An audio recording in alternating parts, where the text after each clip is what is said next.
विपत्ति निवारिणी गायत्री भाग 62 गायत्रीर चतुर्थ पाद द्वारा आंतरिक कायाकल्प।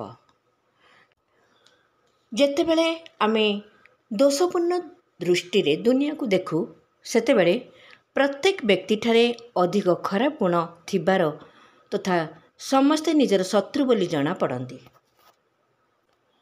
किंतु जेतेबेले एहार विपरीत पक्ष को भाविबा को आरंभ करू जे किए किए केतेबेले किपरि भावरे आम प्रति उपकार करछंती, सेतेबेले आम उपरे अन्य मानकर सेवा सहायतार लाभ लदी देबा परी प्रतीत हुए एवं सेमानंकर ऋण भार सुझिबा कष्टसाध्य लागे।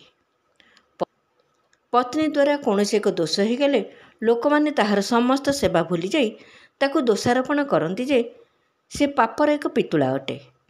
माता पिता जदि केतेबेले कटु वचन कहती तेबे तांकर सबु सेवा भूली जाई पुत्र रागरे थरी उठे।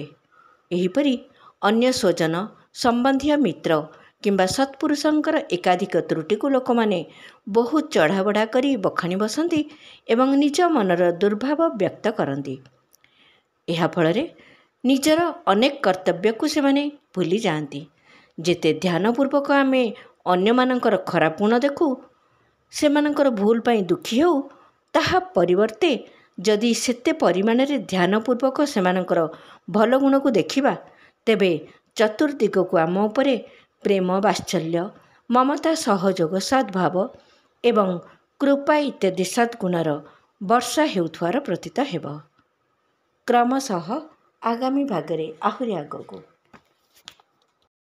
विचार क्रांति दूत यूट्यूब ओडिया चैनल को सब्सक्राइब करिया सह परवर्ती वीडियो प्राप्त करिया पई बेल आइकन दबांतु एवं विचार क्रांति दूत ओडिया फेसबुक पेज सह जोड़ी हुंतु। धन्यवाद।